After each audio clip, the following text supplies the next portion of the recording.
بسم اللہ الرحمن الرحیم۔ حضرت خواجہ حسن نوری رحمۃ اللہ تعالی علیہ کی پیدائش اور ابتدائی زندگی۔ حضرت خواجہ حسن نوری کا تعلق ایک ایسے خاندان سے تھا جو علم، تقوی اور روحانی بلندیاں رکھنے میں مشہور تھا۔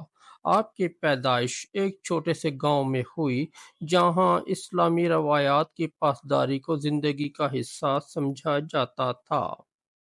آپ کے والد محترم ایک عالم دین تھے جنہوں نے اپنی زندگی کو تعلیم و تدریس کے لیے وقف کیا ہوا تھا، جبکہ آپ کی والدہ ایک متقی خاتون تھیں جنہوں نے بچوں کی تربیت اسلامی اصولوں کے مطابق کی۔ بچپن کی نشانیاں۔ آپ کا بچپن عام بچوں سے مختلف تھا۔ آپ کی طبیعت میں عبادت اور ذکر کی خاص رغبت تھی۔ دیگر بچے کھیل میں مصروف رہتے لیکن آپ مسجد میں وقت گزارنا اور علماء کی صحبت میں بیٹھنا پسند کرتے تھے۔ آپ کے والدین نے بھی آپ کے اس رجحان کو دیکھتے ہوئے آپ کی تعلیم و تربیت پر خصوصی توجہ دی۔ علم دین کے حصول کا آغاز۔ نوجوانی میں ہی آپ نے علم دین کے حصول کے لیے مختلف مدارس کا سفر کیا۔ ابتدائی تعلیم اپنے گاؤں کے مدرسے میں مکمل کرنے کے بعد آپ نے دور دراز علاقوں کا سفر کیا تاکہ حدیث، تفسیر، فقہ اور دیگر علوم میں مہارت حاصل کر سکیں۔ آپ کے اساتذہ میں حضرت شیخ ابو بکر رحمۃ اللہ تعالی علیہ جیسے مشہور عالم دین شامل تھے جنہوں نے آپ کے اندر دینی اور روحانی بصیرت پیدا کی۔ تصوف اور روحانی تعلیمات کی جستجو۔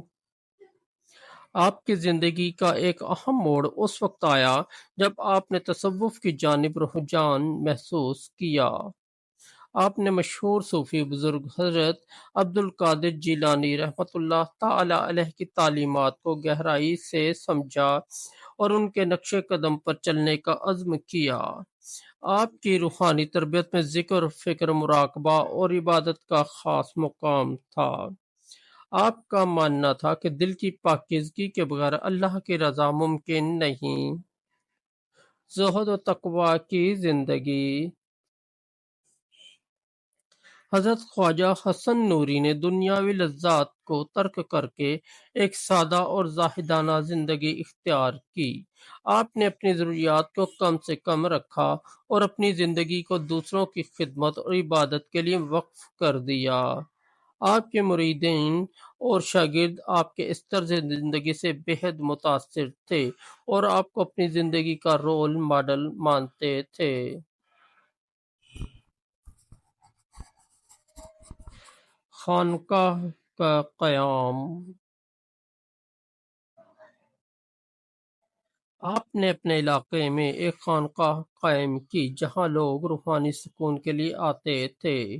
خانقاہ میں قرآن مجید کی تلاوت، ذکر کی محفلیں اور درس و تدریس کا انتظام کیا گیا۔ آپ کا درس لوگوں کے دلوں پر گہرا اثر ڈالتا اور ان کی زندگیوں میں انقلاب پیدا کرتا۔ لوگوں کے دلوں میں محبت۔ حضرت خواجہ حسن نوری کی سب سے نمایاں خصوصیت آپ کا نرم لہجہ اور شفقت تھی۔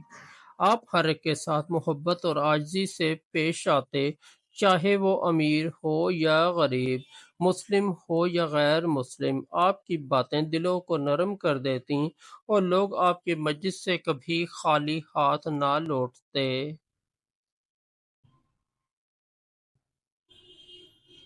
کرامات۔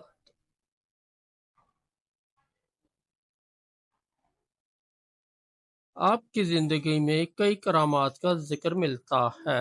ایک مرتبہ قحط سالی کے دوران لوگوں نے آپ سے دعا کی درخواست کی۔ آپ نے دعا کی اور اللہ کے حکم سے بارش ہوئی جس سے علاقے کے لوگوں کی مشکلات ختم ہو گئیں۔ اس طرح ایک دفعہ ایک غریب خاندان نے اپنی مشکلات آپ کے سامنے رکھیں اور آپ کی دعا کے بعد ان کی زندگی میں خوشحالی آ گئی۔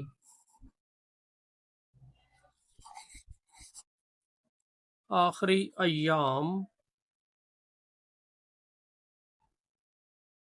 حضرت خواجہ حسن نوری رحمۃ اللہ تعالی علیہ نے اپنی زندگی کے آخری دن بھی عبادت، ذکر اور تعلیم و تربیت میں گزارے۔ آپ نے اپنے مریدین کو آخری نصیحت کی کہ ہمیشہ اللہ پر بھروسہ رکھیں اور انسانیت کی خدمت کریں۔ آپ کی وفات کے بعد آپ کا مزار ایک روحانی مرکز بن گیا جہاں لوگ دعا اور فیض کے لیے آتے ہیں۔ تعلیمات اور وراثت۔ حضرت خواجہ حسن نوری نے محبت، رواداری اور خدمت خلق کا درس دیا۔ آپ نے اپنے مریدین کو سکھایا کہ دین اسلام کی اصل روح انسانیت کی خدمت اور اللہ کی رضا حاصل کرنا ہے۔ آپ کی تعلیمات آج بھی لوگوں کی زندگیوں میں روشنی اور رہنمائی فراہم کر رہی ہے۔ دوستو، اگر سٹوری اچھی لگی تو ہمارے اس چینل کو سبسکرائب کر دیں اور اس ویڈیو کو لائک اور دوستوں کے ساتھ شیئر کر دیں۔ بہت شکریہ۔